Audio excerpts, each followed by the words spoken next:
Kaibigan, nakakaranas ka ba ng mga hindi pangkaraniwang temptation? O nakakaranas ka ba ng prompting na pagdudahan ang salita ng Diyos?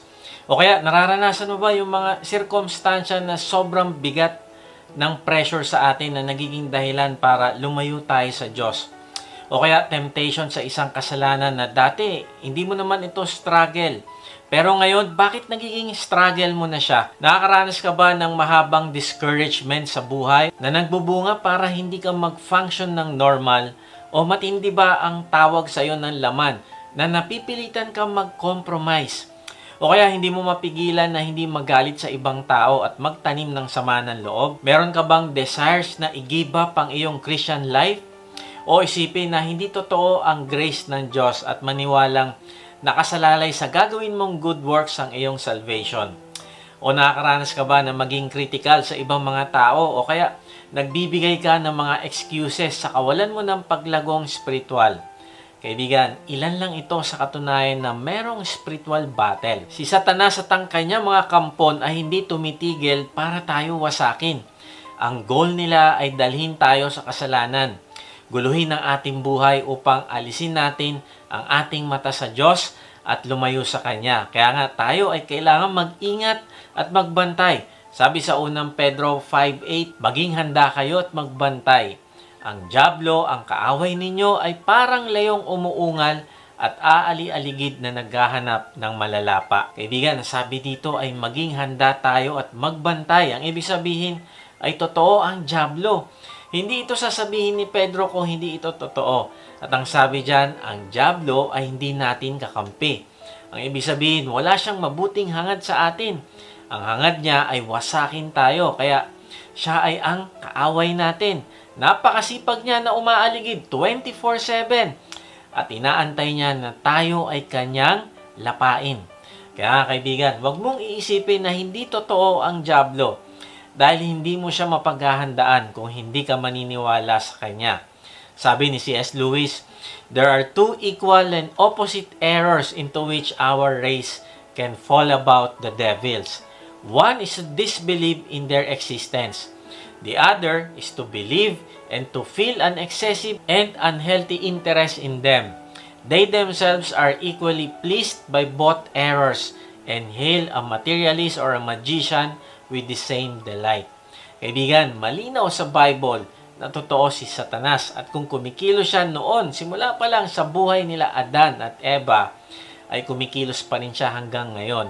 Laban sa Diyos, laban sa kanyang kaharian at mga minamahal. Kaya wag mo isipin na hindi siya totoo. At wag mo din siyang ilalagay sa mataas na posisyon na katatakutan mo siya at hindi ka na magpa-function para magawa mo ang pinapagawa ng Diyos sa iyo. Narealize ko na magtatagumpay ang dyablo kapag iniisip ng tao na hindi siya totoo.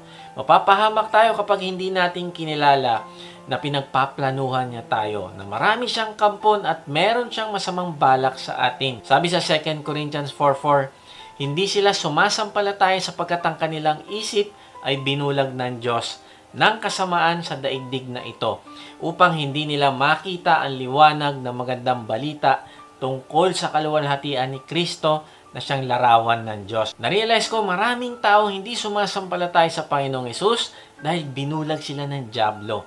Ang tawag sa dyablo ayon sa verse na yan, sabi sa kanya, ay Diyos ng kasamaan sa daigdig na ito. At anong ayaw niya na makita ng mga tao, kaya binubulag niya ang mga ito?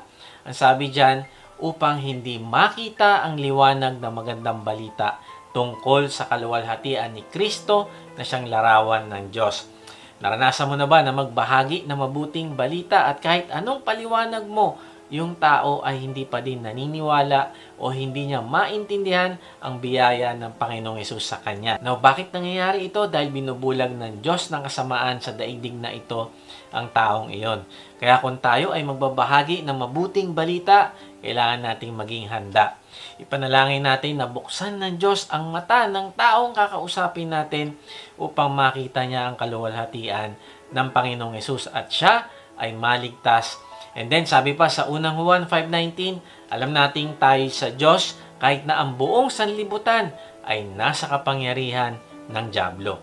Sabi dito ay buong sanlibutan ang sakop ng kapangyarihan ng dyablo dito sa mundo.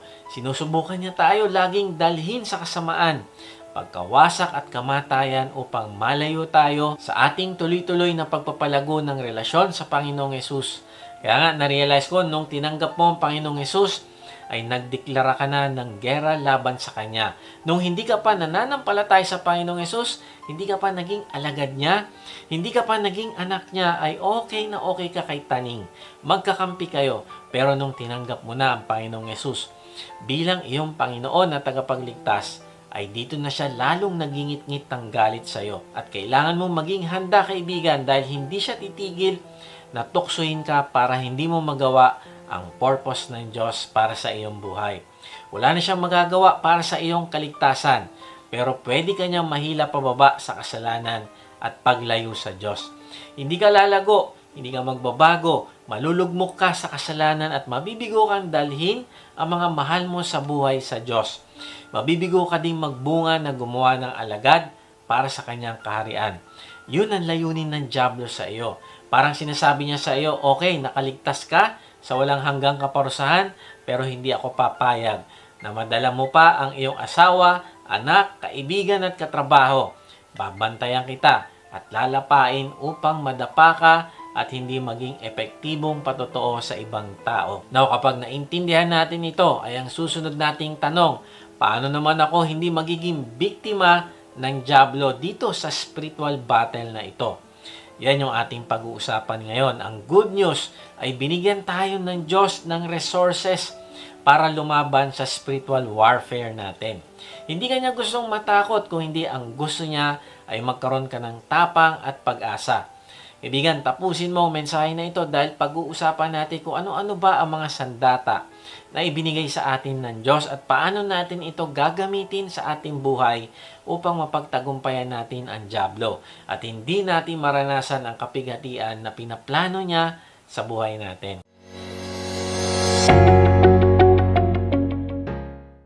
Magandang araw muli mga ka-Wotji. Salamat sa Diyos sa inyong pagsubaybay sa mga mensahe ng ating Diyos dito sa ating vlog na may bagong upload every Sunday 6 p.m.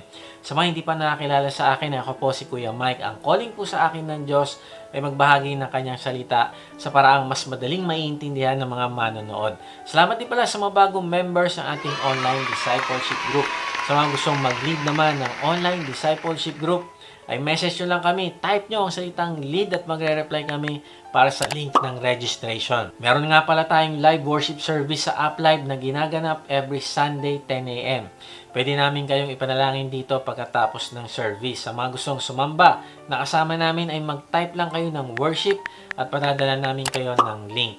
Kung hindi ka pa nga pala nakakasigurado sa iyong kaligtasan, hindi ka sigurado kung matapos ka mawala sa mundong ito, ay makakasama mo ang Diyos sa langit. Nako, mag-type ka ng save sa comment section at babahaginan ka namin ng mabuting balita. Okay, balik tayo sa topic. Alam mo kaibigan, ang katotohanan ay di natin kayang lumaban sa spiritual na digmaan na mag-isa. At kung susubukan mo, nako, magdudulot lang ito sa iyo ng pagod, frustration, hanggang sa sumuko ka na lang. Bakit? Kasi hindi mo kaya at hindi intention ng Diyos na lumaban ka mag-isa. O hindi gusto kanyang tulungan at ipaglaban. Sabi sa Exodus 14:14, ipagtatanggol kayo ni Yahweh, pumanatag lamang kayo. Ang ganda ng verse na ito, sabi dito, ipagtatanggol kayo ni Yahweh. At ano daw ang dapat nating gawin? Sabi dyan, pumanatag lamang kayo. Now, hindi ibig sabihin nito na wala tayong parte doon sa pakikipaglaban natin. Kung hindi meron tayong parte, ang parte natin ay tuloy-tuloy na kilalanin natin ang Diyos. Tuloy-tuloy na palaguin yung ating relasyon sa Kanya. Palaguin yung ating pagmamahal sa Kanya, tuloy-tuloy na pagsunod sa Kanya, tuloy-tuloy na pagpapasailalim sa Kanyang kalooban sa ating buhay, tuloy-tuloy na pakikipag-usap sa Kanya at pag-aaral ng Kanyang salita, tuloy-tuloy na paglilingkod sa Kanya at kapag ginagawa natin ito, inilalagay natin yung ating sarili sa ilalim ng Kanyang proteksyon. Hindi mo kailangan makipagsuntukan sa dyablo. Ang kailangan mo ay patuloy mong isama sa iyong buhay ang Diyos. Ang ibig sabihin, nang isama mo siya sa iyong buhay, ay pumapanatag ka at nagtitiwala ka sa Kanya na habang sinusunod mo siya, na habang inuuna mo siya sa buhay mo, ay siya ang bahalang lumaban at magtanggol sa iyo. Now, ang tanong, paano natin paghahandaan ng spiritual battle sa ating buhay? Basahin natin yung Efeso 6:10-11. Bilang pagwawakas, magpakatibay kayo sa kalakasang galing sa Panginoon at sa kanyang dakilang kapangyarihan. Isuot ninyo ang buong kasuotang pandigma na kaloob ng Diyos upang mapaglabanan ninyo ang mga pakana ng dyablo. Sabi dito ay magpakatibay kayo sa kalakasang galing sa Panginoon. Now, hindi sinabi dyan na magpakatibay kayo, kaya nyo yan, o magtiwala ka lang sa sarili mo. Hindi, sabi dyan, magpakatibay kayo sa kalakasang galing sa Panginoon. Ang ibig sabihin nun ay magtitiwala tayo sa Kanya na sa ating spiritual na digmaan ay pagtatanggol niya tayo at gagabayan, kaya sa halip na matakot, ay tuloy-tuloy pa tayong lalapit sa Diyos, mag-aaral ng Kanyang salita at susunod. Magpapakatibay tayong gawin ito kahit anong mangyari. And then, ang sabi dyan, isuot ninyo ang buong kasuotang pandigma na kaloob ng Diyos upang mapaglabanan ninyo ang mga pakana ng dyablo. Ang kasuotang pandigma ay regalo sa atin ng Diyos upang maging matatag tayo sa labanan. Sabi sa Efeso 6:13, kaya't gamitin ninyo ang kasuotang pandigma na mula sa Diyos. Sa gayon, makakatagal kayo sa pakikipaglaban pagdating ng araw na sumalakay ang masama, upang pagkatapos ng labanan ay matatag pa rin kayong nakatayo. Ang goal ng Diyos ay manatili tayong nakatayo kahit pa tumagal ang labanan. Kahit anong hirap ng labanan ay mananatili tayong nakatayo kung gagamitin natin ang kasuotang pandigma. Now, sino ba yung ating kalaban? Sabi sa Efeso 6:12, sapagkat hindi tayo nakikipaglaban sa mga tao, kundi sa mga pinuno, sa mga may kapangyarihan, sa mga tagapamahala ng kadilimang umiiral sa sanlibutan ito, sa mga hukbong espiritual ng kasamaan sa himpapawid. Ayon sa talatang ito ay ang digmaan ay espiritual. Ito yung mahirap dahil hindi natin nakikita yung ating kalaban. Pero maganda ay ang Diyos ang nakakakita. Alam niya ang pakana at plano ng kalaban at handa siyang tulungan tayo. Kaya nga importante na sa Kanya tayo aasa sa espiritual na digmaan na ito at hindi sa sarili nating lakas. Magtiwala tayo na gamitin yung kasuotan na pandigma na gusto niyang gamitin natin. So pag-usapan natin, ano-ano ba yung parte ng kasuotan ng digmaan o yung armor of God at paano natin ito gagamitin. Merong 7 sandata tayong pag-uusapan, bagamat yung pang-7 ay hindi kasama sa kasuotang pandigma, ay makapangyarihang sandata pa rin ito na ibinigay sa atin ng Diyos. Ang 7 na ito ay number 1, the belt of truth. Number 2, the breastplate of righteousness. Number 3, the shoes of the gospel of peace. Number 4, the shield of faith. Number 5, helmet of salvation. Number 6, the sword of the Spirit. Number 7, prayer. Dahil marami itong pag-uusapan natin, ay hinati ko ito sa 2. Sa part 1 ay pag-uusapan natin yung 3 sandata. At sa part 2, Lord willing, ay pag-uusapan natin yung 4 na natitira. Ang goal ay gamitin natin ng buo ang kasuotang pandigma at hindi lang 3 o 6 o hindi lahat ng pag-aaralan natin ay kailangan natin gamitin upang manalo tayo sa laban. So number 1, the belt of truth. Efeso 6:14. Sabi dyan, kaya't maging handa kayo, ibigkis sa inyong baywang ang sinturon ng katotohanan. Alam mo, na-realize ko na ang pagkaalam ng katotohanan ay isang mabisang sandata sa digmaan. Kapag humaharap ka sa negatibong sitwasyon, ang katotohanan ang magiging kakampi mo. Now, bakit sinabi ni Pablo na ang katotohanan ay sinturon o belt? Kasi ang sinturon ang siyang humahawak sa lahat ng kailangan niya sa digmaan. Dito sinusuksok ng sundalo ang kanyang mga sandata at ito'y laging available at anumang oras na kailanganin ay maaabot niya. Na-realize ko na ang pinakamabisang sandata na panlaban natin sa espiritual na digmaan ay ang katotohanan. Bakit? Kasi ang dyablo ay sinungaling. Siya ang ama ng kasinungalingan. Sabi sa 1:8-44, ang dyablo ang inyong ama at ang gusto niyong gawin ay kung anong gusto niya. Sa simula pa lang ay mamamatay tao na siya. Hindi siya pumanig sa katotohanan kailanman sapagkat walang puwang sa kanya ang katotohanan. Kapag nagsasalita siya ng kasinungalingan, nagsasalita siya ayon sa kanyang kalikasan sapagkat siya'y sinungaling at siya ang ama ng kasinungalingan. Na-realize ko na ang dyablo ay gagamit ng mga matatamis na salita Yayaman ka, gawin mo ito. Masarap yan, gaganda ang buhay mo. Hindi maganda ang plano ng Diyos sa iyo, huwag ka maniwala sa Kanya. Ayan, nagkasala ka na naman, nawala na ang iyong kaligtasan. Gustong-gusto niya na paniwalaan mo ang ganitong mga kasinungalingan. Kaya kaibigan, ang panlaban natin sa dyablo ay ang katotohanan. Alamin natin ang katotohanan sa Diyos. Basahin natin ang kanyang salita at gawin natin itong gabay ng buhay natin upang hindi tayo mapahamak. Sabi sa mga awit 86:11, ang kalooban mo'y ituro sa akin at tapat ang puso ko na ito'y susundin. Turo ang maglingkod ng buong taimtim. Kaibigan, kailan mo pinanalangin sa Diyos na, Lord, turuan mo ako ng iyong kalooban at ito ang susundin ko. Kaibigan, ang pagsunod mo sa kalooban ng Diyos ang magiging protection mo laban sa dyablo at sa kabaligtaran, yung pagsuway mo, yung paniniwala mo sa kasinungalingan ng dyablo ay ang magpapahamak naman sa iyo. Kaya kung hindi mo alam ang katotohanan na sinasabi sa Bible, ay madaling-madali para sa dyablo na lagyan ka ng lason sa iyong isip at bibigyan ka niya ng confusion sa kung ano yung tama at kung ano yung mali. Kaibigan, tandaan mo ito, merong parang tama naman, pero mali pa din at hindi mo ito mapapansin.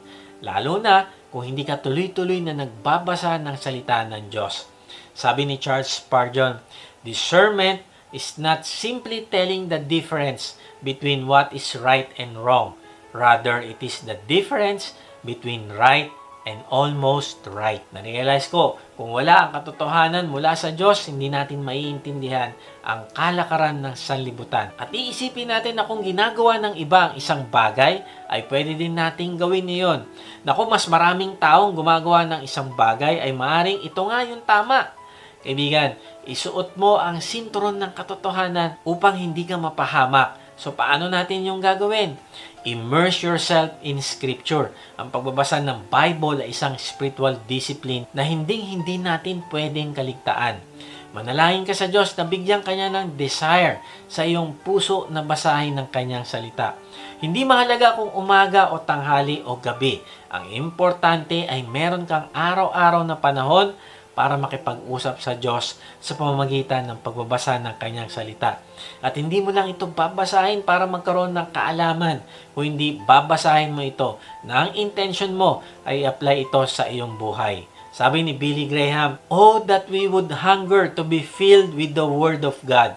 For there is no greater armor, no greater strength, no greater assurance that He is with us and in us when we go forth in battle, equipped and nourished by His instruction and determined to stand firm on His promises." Kaibigan, sasabihin sa iyo ng dyablo na kailangan maging mayaman ka at kilala para ka maging maligaya. Now, paano mo ito lalabanan kung hindi mo alam ang katotohanan na ang tunay na kaligayahan ay matatagpuan mo lamang sa relasyon mo sa Diyos? Sabi sa awit 16:11, ipakikilala mo sa akin ang daang buhay. May kasayahan sa iyong harap. May kasiyahan sa iyong kanan magpakailanman. Kaibigan, ang relasyon sa Diyos ang tunay na kaligayahan. O kaya sasabihin ng dyablo, hindi ka karapat-dapat sa pag-ibig at kapatawaran ng Diyos. Ang dami mo ng kasalanan, paulit-ulit ka na. Now, paano ka lalaban dito kung hindi mo alam ang katotohanan na ang pag-ibig at kapatawaran ng Diyos ay para sa lahat na naghahanap sa Kanya. Sabi sa unang Juan 1:9, kung ipapahayag natin ang ating mga kasalanan, tapat at banal siya at patatawarin tayo sa ating mga kasalanan at lilinisin tayo mula sa lahat ng kalikuan. Kaibigan, paano ka lalaban sa dyablo pag sinabi niya sa iyong ang tagumpay ay nakasalalay sa iyong mga pagsusumikap lamang, kung hindi mo alam na ang tagumpay ay makakamit lamang sa ilalim ng patnubay at biyaya ng Diyos. Sabi sa mga Kawikaan 16:3, ipagkatiwala mo kay Yahweh ang iyong mga gagawin at magtatagumpay ka sa lahat ng iyong mga layunin. Kaibigan, paano mo lalabanan ng dyablo pag sinabi niya sa iyong kailangan mong maging perpekto para tanggapin ka ng Diyos? Kung hindi mo alam na tinatanggap ka ng Diyos kahit anong kalagayan mo, ang kanyang grace o kagandahang loob ay sapat para sa iyo. Sabi sa 2 Corinthians 12:9, ganito yung kanyang sagot, ang kagandahang loob ko ay sapat na para sa iyo, sapagkat lubusang nahahayag ang aking kapangyarihan kapag ikaw ay mahina. Paano ka lalaban sa dyablo kapag sinabi niya sa iyong maraming paraan patungo sa kaligtasan kung hindi mo alam na ang kaligtasan ay makakamtan mo lang sa pamamagitan ng Panginoong Yesus? Sabi sa 1:14:6, ako ang daan, ang katotohanan at ang buhay. Wala makakaparoon sa Ama kundi sa pamamagitan ko. Kaibigan, sasabihin sa iyo ng dyablo, failure ka, hindi ka magagamit ng Diyos. Ang paghihiganti, ang sagot para magkaroon ka ng peace. Nag-iisa ka lang sa buhay, walang nagmamahal sa iyo. Ang matatag na trabaho mo at mataas na pinag-aralan ang magbibigay sa iyo ng security. Yung kasalanan mo ay yan ka talaga. Ikaw yan. Wala ka ng pag-asa magbago. Kung gusto mo ng fulfillment sa buhay, ay magpasasa ka sa kalayawan ng mundo. Ang sagot sa iyong kalungkutan ay dahil hindi mo pa nahanap ang sarili mo, kaya hanapin mo muna ang iyong sarili. Yung value mo ay makukuha mo sa magandang reputasyon sa harap ng ibang tao. Ang buhay ay walang purpose, kaya gawin mo na kung anong gusto mo. Magpakasaya ka na sa mundong ito habang buhay ka pa. Kasi pag namatay ka, ay wala nang kasunod. Grabe, ang lahat ng ito ay kasinungalingan. Marami pang ibang kasinungalingan na sasabihin sa iyo ng dyablo araw-araw at hindi siya titigil hanggang hindi kanya napapaniwala. Pero ang tanong, alam mo ba ang katotohanan? Kasi kung hindi ka nakikipag-usap sa Diyos araw-araw para mapuno ka ng katotohanan, ay mas matatabunan ka ng kasinungalingang ipapaisip sa iyo ng dyablo minu-minuto. Na-realize ko na ibang-iba ang buhay ng isang taong nalinlang ng dyablo at ang isang tao na nakasumpong ng katotohanan. Ang isang tao na nakasumpong ng katotohanan ay nagkakaroon ng meaning o purpose ang kanyang buhay at naiiwasan niya yung mga maling desisyon na magpapahamak sa kanya. Kaya kaibigan, gamitin mo yung belt of truth na foundation ng iyong identity. Ikaw ay anak ng Diyos at bilang anak ng Diyos sa langit, ay wala ang kailangang patunayan sa ibang tao. Ikaw ay mayaman na. Ang lahat ng kakailanganin mo ay ibibigay niya sa iyo. Kaya nga hindi mo kailangan ma-insecure sa iba. Gamitin mo ang belt of truth para ipaalala sa iyo na ang iyong pag-asa ay manggagaling sa Diyos na nagmamahal sa iyo at naghahangad ng best para sa iyo. Huwag kang maniwala sa iyong feelings. Kung hindi, tingin ka lagi sa kung anong sinasabi ng Diyos. Susukatin mo ang lahat ng bagay sa pamamagitan ng salita ng Diyos. Bakit? Dahil yung feelings, yung emotions, nagbabago. Pero yung katotohanan na nakasulat sa Bible ay hindi nagbabago. Kaya makakaasa tayo na kung ano man ang pinangako ng Diyos ay mapanghahawakan natin. Kaya nga, katotohanan na sinasabi ng Bible ang magpapalaya sa iyo mula sa guilt at maling gawain. Ito din ang magbibigay sa iyo ng proteksyon at magbibigay ng kakayahan na mamuhay ka na may pagmamahal sa iba at sa kapwa.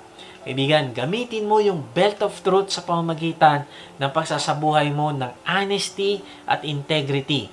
Ang buhay na may integrity ay ang buhay na mapagkakatiwalaan. At kapag ikaw ay napagkakatiwalaan ng Diyos, ikaw ay pagpapalain at patatatagin ng Diyos. Sabi ni Charles Spurgeon, saints not only desire to love and speak truth with their lips, but they seek to be true within.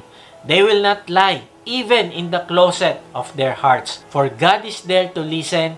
They scorn double meanings, evasions, equivocations, white lies, flatteries, and deceptions. Number 2, ano pa sandata na binigay sa atin ng Diyos? The breastplate of righteousness. Sabi sa Ephesians 6:14, at isuot sa dibdib ang baluti ng katuwiran. Ang katuwiran sa English translation ay righteousness. Ang righteousness ay ang perfect holiness ng Panginoong Yesus at ang righteousness ay manggagaling lamang sa Kanya. Hindi natin kaya maging matuwid sa paningin ng Diyos sa sarili nating effort. Kaya wag nating iisipin na kaya nating iligtas ang ating sarili sa pamamagitan ng mabuting gawa o pagsunod sa kautusan. Noong araw, yung mga sundalo ng Romano ay merong baluti o breastplate. Ito yung nagpoprotekta sa kanilang vital organs. Na-realize ko na sa ating spiritual battle ay susubukan ng Diyos na saksakin yung mga mahihinang parte ng ating buhay. Kaya nga ang Diyos ay nagbigay sa atin ng breastplate of righteousness upang hindi tayo masaktan at upang hindi tayo mabiktima ng atake ng dyablo. Anong ibig ko sabihin? Yung righteousness ay makukuha lamang natin sa pamamagitan ng kamatayan at muling pagkabuhay ng Panginoong Yesus Siya ang tumupad ng lahat ng mga bagay na hindi natin kayang sundin. Siya din ang umako ng kamatayan na dapat sa atin sana ipataw. Ibinigay niya yung kanyang sarili at ang kanyang righteousness para hindi mawasak ng dyablo yung ating puso at yung ating kaluluwa. Sabi sa 2 Corinthians 5:21, hindi nagkasala si Kristo, ngunit alang-alang sa atin, siya'y itinuring na makasalanan upang sa pakikipag-isa natin sa Kanya ay maging matuwid tayo sa harap ng Diyos. Kaibigan, dalawang paraan lang ang pagpipilian natin para maging matuwid tayo sa harap ng Diyos. Una, kailangan natin maging perfect, na hindi magkasala sa buong buhay natin. Kasi kapag nagkasala tayo, kahit isa lang, ay kamatayan ang bayad. Sabi sa Romans 6:23, sapagkat kamatayan ang kabayaran ng kasalanan. Hindi sinabi dyan na kamatayan ang kabayaran ng mga kasalanan. Hindi, ang sinabi dyan, kamatayan ng kabayaran ng kasalanan. Singular, kahit isa lang. At ang kamatayan na yon ay hindi physical, kung hindi spiritual. Yun yung pangalawang kamatayan na sinasabi sa Pahayag 21:8. Subalit, para naman sa mga duwag, mga taksil, mga gumagawa ng kasuklam-suklam na bagay, mga mamamatay tao, mga nakikiapid, mga mangkukula, mga sumasamba sa Diyos-Diyosan at sa lahat ng mga sinungaling, ang magiging bahagi nila'y sa lawa na nagliliyab na apoy at asupre. Ito ang pangalawang kamatayan. Ayon sa talata, saan daw ang pangalawang kamatayan? Ang sabi dyan ay sa lawa na nagliliyab na apoy at asupre. Hindi sinabi dyan na ang pupunta sa nagliliyab na apoy at asupre ay yung mga nagkulang sa good works o hindi naging member ng isang religion. Hindi. Ang sinabi dyan ay ang lahat ng nagkasala. Kung ikaw ay nagkasala at ako ay nagkasala, lahat tayo ay pupunta sa apoy ng asupre. Yung pumatay ng tao, nagkasala. Yung nagsinungaling, nakasala din. Kaibigan, parehas lang ang bayad, walang magaan at mabigat na kasalanan. At ang bayad ay sa nagliliyab na apoy at asupre. Kaibigan, ito yung pinakamasakit na atake ng dyablo na ang layunin ay mapunta ka sa nagliliyab na apoy at asupre. At ang masakit dito ay hindi naman natin kaya maging perfect para mapunta tayo sa langit at hindi mapunta sa apoy ng asupre. Buti na lang, may pangalawang paraan pa para maging matuwid sa harap ng Diyos at makapunta sa langit. Ito ay ang pakikipag-isa natin sa Panginoong Hesus. Mananampalataya tayo na Siya ang nagbayad ng lahat ng kasalanan natin, past, present, future sins, upang malinis tayo at maging matuwid sa mata ng Diyos. Kaya kailangan natin yung breastplate of righteousness na matatanggap natin kung tayo ay makikipag-isa o mananampalataya sa Panginoong Hesus. Kaya nga sabi sa 2 Corinthians 5:21, upang sa pakikipag-isa natin sa Kanya, sa Panginoong Hesus, ay maging matuwid tayo sa harap ng Diyos. Ang ibig sabihin ay kapag nakipag-isa na tayo sa Panginoong Hesus, ay pag tinignan tayo ng Diyos, ang makikita niya sa atin ay ang Panginoong Hesus bilang ating Panginoon na matuwid at hindi yung ating kasalanan. Sabi sa Filipos 3:9, at lubos na makipag-isa sa Kanya. Ang aking pagiging matuwid ay hindi sa pamamagitan ng pagsunod sa kautusan, kundi sa pananalig kay Kristo. Ang pagiging matuwid ko ngayon, buhat sa Diyos sa pamamagitan ng pananampalataya. Kaibigan, kahit kailan ay hindi tayo magiging matuwid sa paningin ng Diyos sa pamamagitan ng pagsunod natin sa kautusan o sa listahan mo ng mga iiwasan mong gawin. Paano tayo magiging matuwid? Magiging matuwid tayo sa pamamagitan ng pananalig kay Kristo. Kaibigan, ito lang yung pangalawang choice natin na pwede. Yung unang paraan ay maging perfect tayo ay hindi mangyayari. Kaya ang second way na dapat nating piliin, ito ay ibigay natin ng buong buo ang ating pananampalataya sa Panginoong Hesus at hindi sa ating mabubuting gawa. Ito yung magiging paraan para sabihin ng Diyos sa iyo na ikaw ay righteous. At yun yung kailangan natin, yung breastplate of righteousness upang mapagtagumpayan natin yung pinakamatinding atake ng kalaban. Now, hindi ibig sabihin na, ay tinanggap ko na ang Panginoong Hesus, nanampalataya na ako. So, meron na akong breastplate of righteousness. Kaya okay na ako, magre-relax na ako. Mali kaibigan, yes, meron kang breastplate of righteousness. Ligtas ka na, pero kailangan mo yung isuot araw-araw. Hindi yan one-time deal. Kung hindi, kailangan mong isabuhay ang pagiging righteous mo sa paningin ng Diyos. Kailangan mong magpasailalim sa gagawin niyang pagbabago sa buhay mo. Nung ikaw ay tumanggap sa Panginoong Hesus, nanampalataya ka sa Kanya, ikaw ay nakipag-isa sa Kanya, ay binigyan Kanya ng buhay na walang hanggan. Itinuring Kanyang righteous at ang destination mo ay sa langit. Doon sa presensya ng Diyos, magpawalang hanggan. Kaya lang habang nabubuhay ka pa ngayon hanggang sa mamatay ka, ayun yung panahon na kung saan ay huhubugin ka ng Diyos. Ang tawag doon ay sanctification. At yung breastplate of righteousness ay nakafocus doon sa ating sanctification. Yung paghuhubog sa atin ng Diyos. Ang ibig sabihin ng pagsusuot natin araw-araw ng ating breastplate of righteousness ay yung pagpili natin na sundin ang kalooban ng Diyos sa ating buhay. Na mas pipiliin natin yung katotohanan sa salita ng Diyos kaysa maniwala sa kasinungalingan ng dyablo. Ang baluti na ito ay pananggalang sa ating puso. Na-realize ko ang kasalanan ay nagbubukas ng pinto para pumasok ang dyablo sa puso natin. Kaya kung meron kang kasalanan na paborito mong gawin, ay binibigyan mo ng pagkakataon na pumasok ang kalaban at sirain ang iyong buhay. Binababa mo ang iyong breastplate of righteousness at hindi mo ito sinusuot. Sa tuwing nagsisinungaling ka, nandadaya ka o nanloloko ka, ay hinahayaan mo na paglaruan ng dyablo ang iyong buhay at sirain ang relasyon mo sa iyong asawa, sa iyong mga anak, sa iyong mga katrabaho, at higit sa lahat, sirain ang fellowship mo sa Diyos. Sa tuwing hindi ka nagpapatawad ay binibigyan mo ng access ang dyablo na pahirapan ka emotionally, relationally, at spiritually. Kapag hinahayaan mo ang pride sa iyong buhay, ay hinahayaan mo na maging kalarawan mo ang iyong kaaway. At dahil dito ay ibababa ka ng Diyos. Kapag hinahayaan mo na manaig ang inggit sa puso mo, ay hinahayaan mo ang dyablo na magtanim ng discontentment, magtanim ng kasakiman. At hinahayaan mo na mamiss mo ang totoong blessing na gusto sanang ibigay ng Diyos sa iyo. Kapag mas minamahal mo ang material na bagay na yan o yung relasyon na yan kaysa sa Diyos, ay hinahayaan mo na yan ang iyong maging Diyos-Diyosan at ang dyablo ang iyong maging master. Kaibigan, simulan mo isuot ang breastplate of righteousness. Isabuhay mo ang pagiging matuwid sapagkat ikaw ay pinapaging matuwid na ng Diyos sa kanyang paningin. Hindi ka magiging matuwid sa paningin ng Diyos dahil sa gagawin mong pagsunod. Kung hindi, matuwid ka na sa paningin niya dahil nanampalataya ka sa Panginoong Hesus. Kaya ang gagawin mo ngayon ay isabuhay mo na yung pagiging matuwid mo sa paningin niya.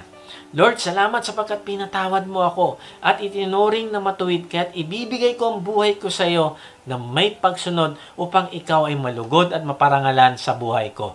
Kaibigan, ang pagsusuot ng breastplate of righteousness ay isang lifestyle ng pagsasabuhay natin kung ano yung pinaniniwalaan natin sa ating puso. At habang sinasabuhay natin ito, ay nagiging mas kalarawan natin ang Panginoong Hesus. Yung mga choices natin ay mas nagiging righteous. At yung mga godly choices na yon ang nag-iingat sa atin na hindi madapa sa temptation. Kaya kung palagi nating suot ang breastplate of righteousness, ay magiging totoo sa atin ang verse na ito. Sabi sa 2 Corinthians 10:5, ginagapi namin ang lahat ng pagmamataas laban sa kaalaman tungkol sa Diyos at binibihag namin ang lahat ng isipan upang matutong sumunod kay Kristo. Kaibigan, ganito ang isang mandirigma ng Panginoong Hesus na laging suot ang breastplate of righteousness. Binibihag niya ang lahat ng maling kaisipan para matutong sumunod kay Kristo. Tanungin natin ito sa sarili, ang buhay ko ba ay nagsasabuhay ng pagiging matuwid sa harap ng aking asawa, sa harap ng aking mga anak, sa harap ng aking mga kaibigan, at sa harap ng Diyos? Kaibigan, dalahin ko na simula ngayon na isuot mo yung breastplate of righteousness. Paano mo ito gagamitin? Gamitin mo ito para tanggalin yung mga habit na mali sa buhay mo. Gamitin mo ito para maingatan ng iyong puso na bumalik sa dating gawi. Noong taong 1934, si King Alexander ng Yugoslavia ay pumunta sa France para bumisita. Noong bago siya umalis sa kanyang barko, ay nakabihis siya ng kumpletong uniform ng isang admiral. Kaya lang, nung nakita niya na yung kanyang uniform ay hindi magkasya ng maayos dahil may suot siyang bulletproof vest, ay inalis niya yung kanyang vest. Kaya't noong pumasok siya sa kanyang kotse doon sa daungan, ay hindi na niya suot ang kanyang vest. Ilang minuto pa ay merong assassin na bumaril sa kanya at yung bala ay pumasok sa kanyang dibdib at namatay ang hari. Isa ito sa pinakaunang assassination na nakuhanan ng video.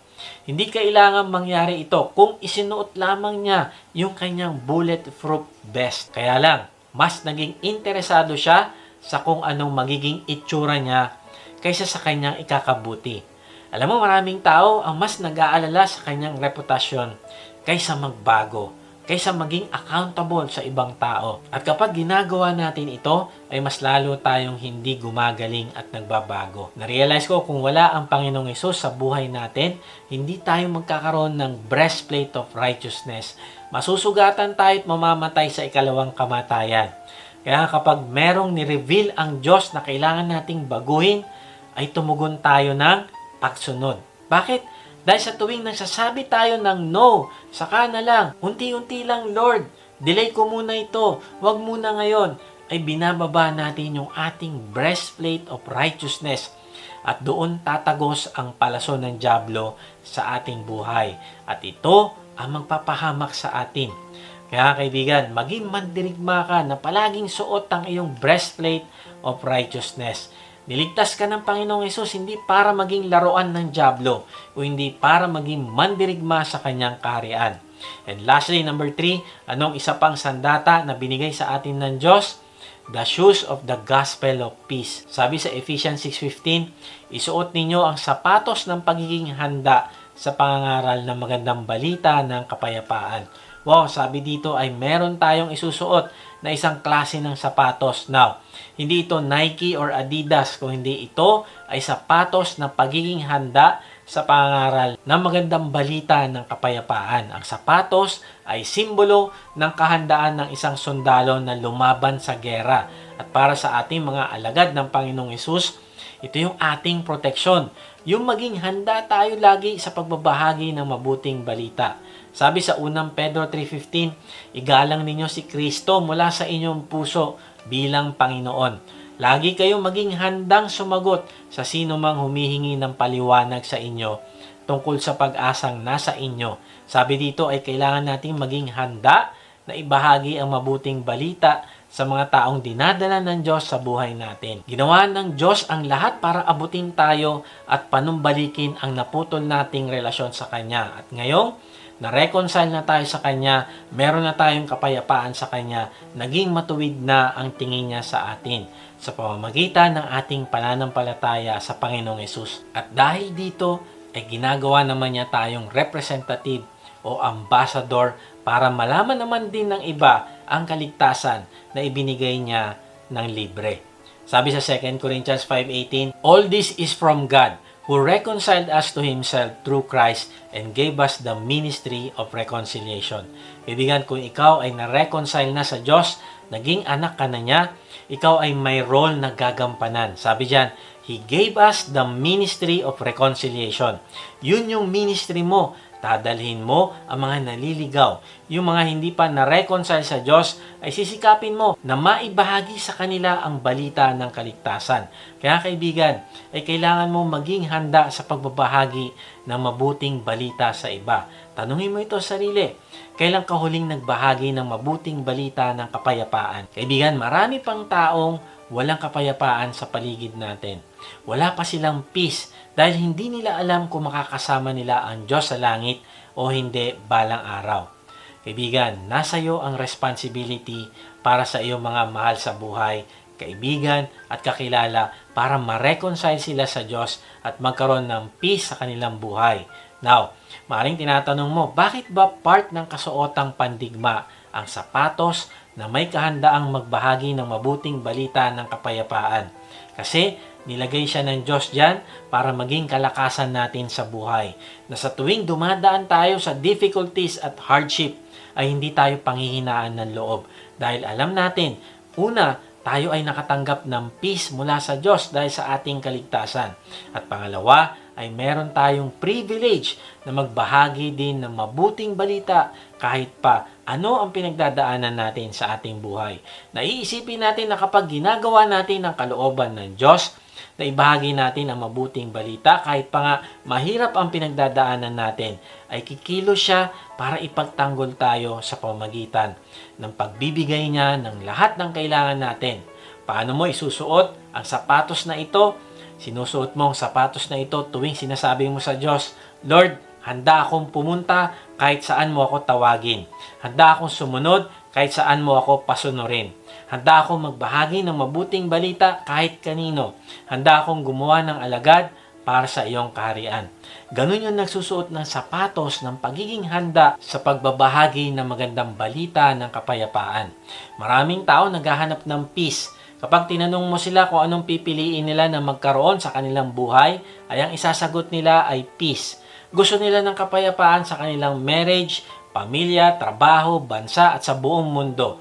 Narealize ko na ang buhay natin ay punong-puno ng magagaling na medical and psychological treatment centers. Marami tayong prestihiyosong eskwelahan.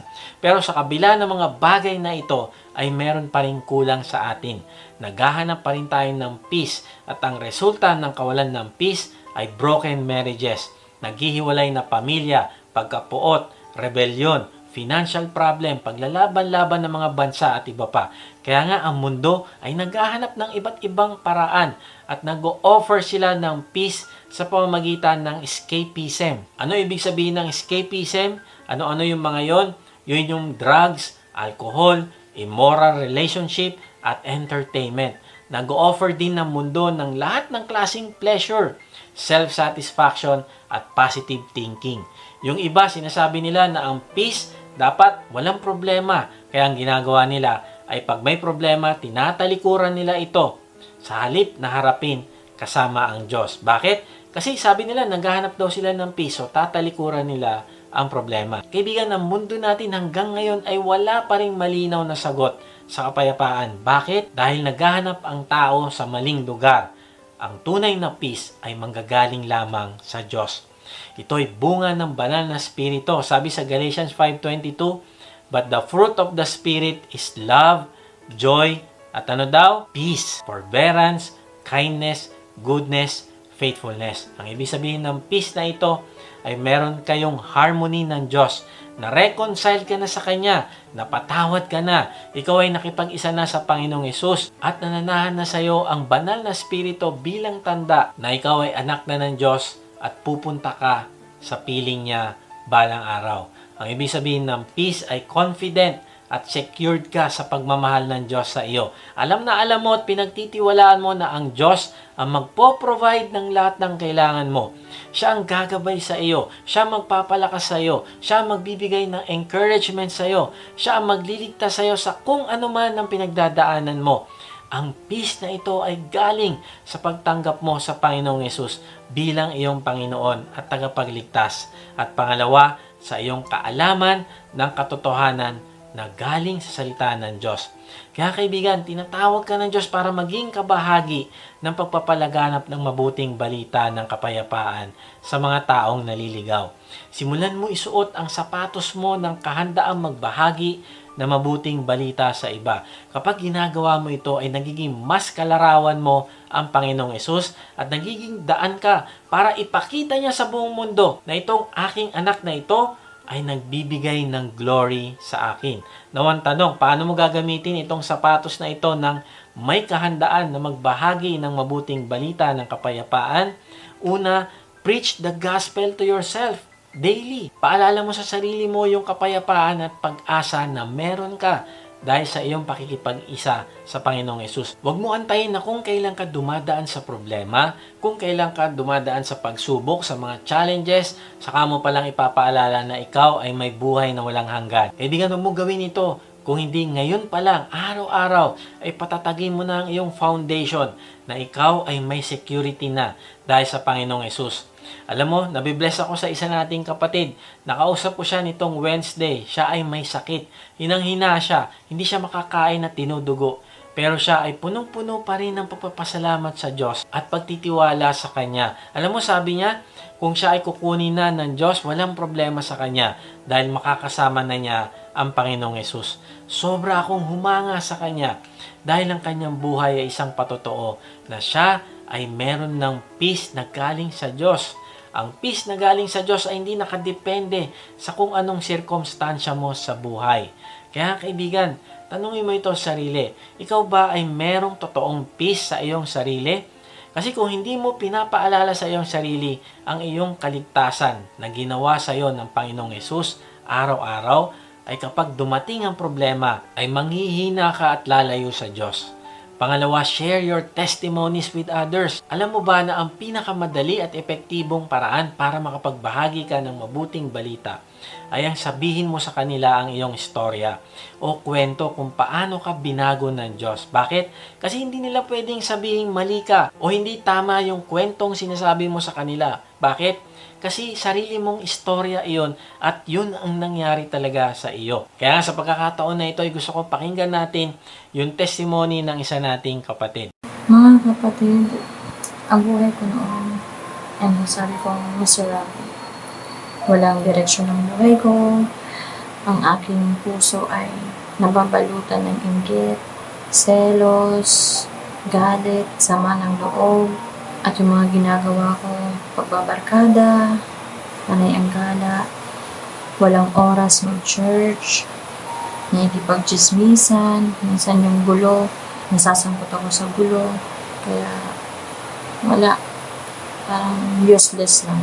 So, sa dami ng kasalanan ko noon, tumatak sa isipan ko na pag ako po ay namatay, mapupunta po ako sa impyerno. Kaya ang laging nasa isip ko, magsaya. Magsaya habang buhay pa. Tinanggap ko si Lord July 2021. Pero on and off. Ini-ignore ko lang lagi si Lord. Kasi kung saan ako masaya, doon ako.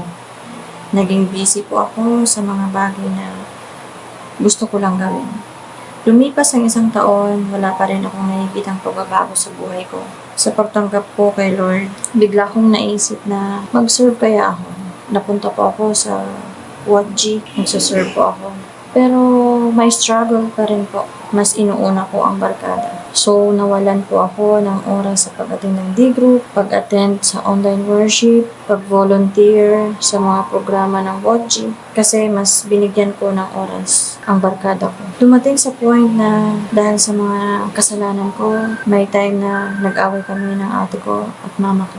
Nagkasakitan kami, palitan ng masasakit na salita, at nagkasakitan din kami physically. Nagtanong na ako kay Lord, bakit Lord? Bakit hinayaan mo na mangyari ito sa akin at sa aking pamilya? Sa dami ng katanungan ko, labis akong nagsisi sa nagawa. Humingi po ako ng tawad sa ating Panginoon ang mga nagawa kong kasalanan. Masasabi ko, malaki at ang bigat. Masakit sa pakiramdam na pamilya ko ang inaaway ko. Sa paghingi ko ng tawad sa ating Panginoon, humingi na rin ako ng tawad sa kapatid ko at sa mama ko. Masarap sa pakiramdam. Both sides po, nagkapatawaran. Nandun yun, nagsaserve po ako sa ating Panginoon. Nasa WOG po ako. Umattend din po ako ng D-group. At may hinahawakan po ako na ministry sa mga bata. Inisip ko na magkaroon ng maraming oras sa ating Panginoon. Magbabad sa kanyang salita, magbasa ng Bible. At ngayon rin po, nasa GLC 1 po ako. So, nagpapasalamat ako sa taong nagpakilala sa akin kay Lord. Na hindi ako sinukuan para maibalik ako na maglingkod kay Lord. Ang laking pagkakamali ko, di ba? So ngayon, lagi na po akong nagdi-devotion. Every day. Ayokong mawalay sa ating Panginoon. Ayoko nang bumalik sa dati kong kasalanan, sa dati kong buhay. So praise God all the time. Amen. Salamat sa iyong testimony, Evie. Dalayan ko na patuloy kang maging handa sa pagbabahagi ng iyong patotoo. Pangatlo, paano mo isusuot ang sapatos? Be a living example. Ang iyong buhay na kinakakitaan ng pagmamahal sa Diyos at pagmamahal sa ibang tao. Ang buhay na pagsunod sa Diyos at pagbubunga sa Diyos ay isang epektibong patotoo na ikaw ay totoong anak ng Diyos at ikaw ay iba sa nakakarami. Kaibigan, tanong mo ito sa sarili. Sino ang mga taong nagsabi sa iyo na kapatid, nakakilala ako sa Panginoong Hesus dahil sa buhay mo? Lumapit ako sa Diyos dahil nakita ko na iba ka kaysa sa ibang nangangaral ng salita ng Diyos. Kung anong sinasabi mo, yun din ang ginagawa mo sa iyong pamilya, sa iyong trabaho, sa iyong negosyo. Walang kaibahan ng sinasabi mo sa pulpito, sinasabi mo sa iyong discipleship group, at sa ginagawa mo sa toong buhay mo. Kapag ikaw ay nasa iyong bahay na, ikaw ang totoong mabuting example. Kaya na-inspire ako na kung kaya kang baguhin ng Diyos, ay kaya niya rin akong baguhin. Kaibigan, sino ang mga tao na nagsabi sa'yo na mga ganitong bagay? Kaya nga simulan mo na maging handa sa pagsuot ng sapatos ng kapayapaan. Ibig sabihin, handa ka maging mabuting patotoo, maging mabuting example na ang buhay mo ay makikita nila na parang Bible. Ito yung binabasa ng iyong mahal sa buhay at nagiging inspirasyon nila para sumunod sila sa Diyos. And then gamitin mo yung sapatos ng mabuting balita bilang iyong motivation para mabuhay. Gamitin mo ang purpose ng Diyos sa iyo bilang dahilan kung bakit gusto mo pang mabuhay. Alam mo, na-realize ko na minsan inisip ko, ayoko pang bumalik ang Panginoong Yesus. Kasi sabi ko, kulang pa yung mga kaluluwa na kailangan kong dalhin sa iyo, Lord. Kaya nga, sa tuwing gigising ako, sinasabi ko kay Lord, salamat dahil isa na namang opportunity na maglingkod para sa kaharian mo. Kaibigan, anong motivation mo para ka bumangon sa umaga? Dalahin ko na ang motivation mo ay tuparin ang purpose ng Diyos para sa iyo na magbahagi ng mabuting balita at gumawa ng alagad. Simulan mo maging handa para sa pagbabahagi ng mabuting balita ng kapayapaan. Narealize ko na ang pinakamabigat nating problema ay spiritual, hindi pinansyal, hindi intelektual, hindi emotional, hindi physical. Bakit? Kasi yung kalaban natin ay hindi natin nakikita. Ito yung spiritual na labanan. At yung spiritual na labanan na yon ay nangyayari sa puso natin. Kaya kahit sabihin mo na lilipat ka sa isang lugar na mayroong magandang tanawin, halimbawa sa probinsya, o kaya magpapalit ka ng trabaho, o kaya magpapalit ka ng sirkumstansya ng buhay, o magpapalit ka ng lifestyle, o papalitan mo yung itsura mo, o magpapalit ka ng relationship na bago, at sasabihin mo masosolve na ang struggle mo. Kaibigan, hindi yan ang sagot dahil kahit saan ka pumunta, haharapin mo pa rin. Itong mga kalaban natin na ito na hindi nakikita. Kahit lumipat ka sa Amerika o sa Canada at iniisip mo magbabago ang buhay ko pag nandun na ako, mali kaibigan. Hindi yan ang solusyon dahil ang problema ay hindi lokasyon kung hindi spiritual. At ito'y nasa puso. Kaya tandaan natin na meron lang tayong iisang pag-asa upang magtagumpay sa ating spiritual na digmaan. Ano ito? Yung pagsuot natin ng kasuotan ng pandigma na ibinigay sa atin ng Diyos. At kapag suot mo ito, hindi ka magugulat sa atake ng kalaban dahil alam mo kung ano yung katotohanan at hindi. Alam mo din kung ano ang tama at mali. At alam mo din na ikaw ay ligtas na. Kaya't ikaw ngayon ay may pribilehiyo na magbahagi ng mabuting balita ng kapayapaan sa iba. At kapag ginagawa mo ito, magiging totoo sa iyo yung Ephesians 6:13. Therefore, put on every piece of God's armor so you will be able to resist the enemy in the time of evil. Then after the battle, you will still be standing firm. Ganda ng verse na ito dahil kapag isusuot mo ang kasuotang pandigma na bigay ng Diyos, ay magagapi mo ang kalaban at pagkatapos ng labanan, ikaw ay nakatayo pa rin. Imaginein mo, ang sabi dyan ay you will still be standing firm. Parang picture ito ng isang sundalo na nasa gitna ng battlefield at matapos yung labanan ay nakahandusay yung mga kalaban. Matindi ang naging labanan. Maraming sugatan, maraming namatay. Pero ang sundalong ito ay nakatayo pa rin at tinitignan ang paligid. Basang-basa siya ng pawis, madumi, puno siya ng dugo, sobrang pagod. Naririnig niya yung mga iyakan ng mga sugatan. Pero siya ay nakatayo pa rin. Hindi siya ngumingiti dahil alam niya, babalik ulit ang kalaban kinabukasan. Pero ngayong gabi ay meron siyang kapayapaan. Makakatulog siya ng mahimbing dahil alam niya, kinabukasan pagkatapos ng labanan ulit, ay magtatagumpay siya at makakatayo pa rin ng matagumpay. Alam mo kaibigan, sabi ng Diyos, ikaw ay kabilang na sa kanyang army, sa kanyang sundalo. Kabilang ka na sa kanyang team. Nung tinanggap mo ang Panginoong Yesus ay pumirma ka na para sa isang kasunduan na ikaw ay lalaban kasama ng Diyos. Lahat tayo ay kasama dito at walang exemption. Ang kalaban, ang dyablo, ay hindi natutulog 24/7 at hindi tayo dapat mag-relax spiritually.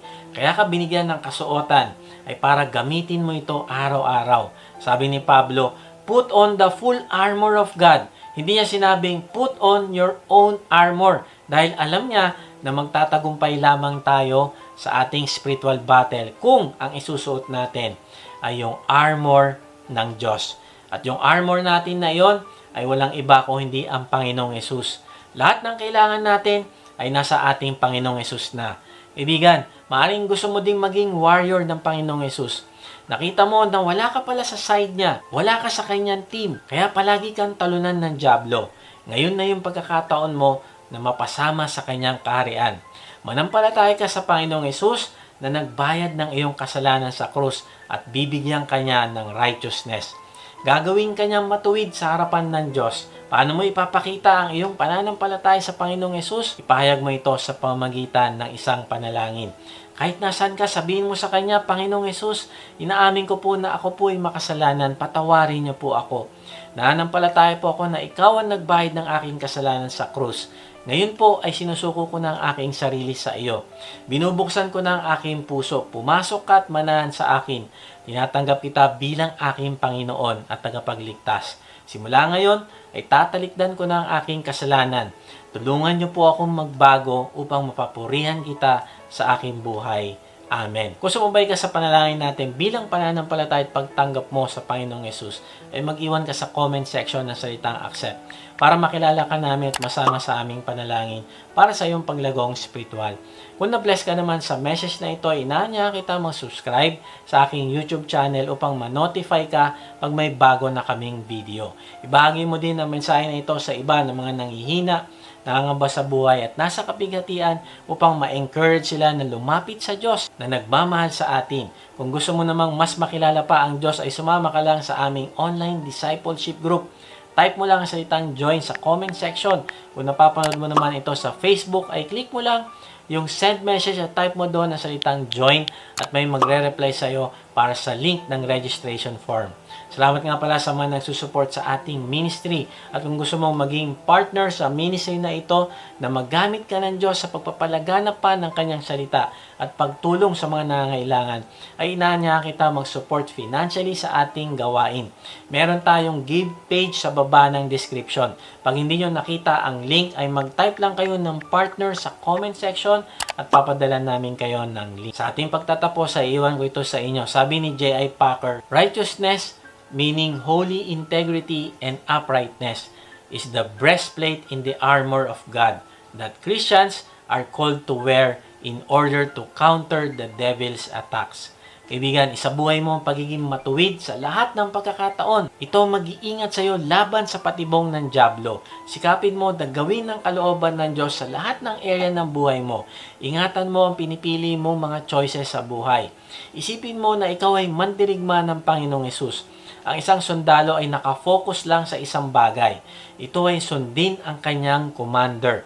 Ang commander niya ay ang Panginoong Hesus. At ikaw, kaibigan, kung sinuko mo na ang buhay mo sa Panginoong Hesus, ang commander mo ay ang Panginoong Hesus. At kapag sumusunod ka sa Kanya, ay ginagawan mo ng pabor ang iyong sarili dahil maiingatan ka ng iyong commander sa mga panilinlang ng dyablo sa iyo.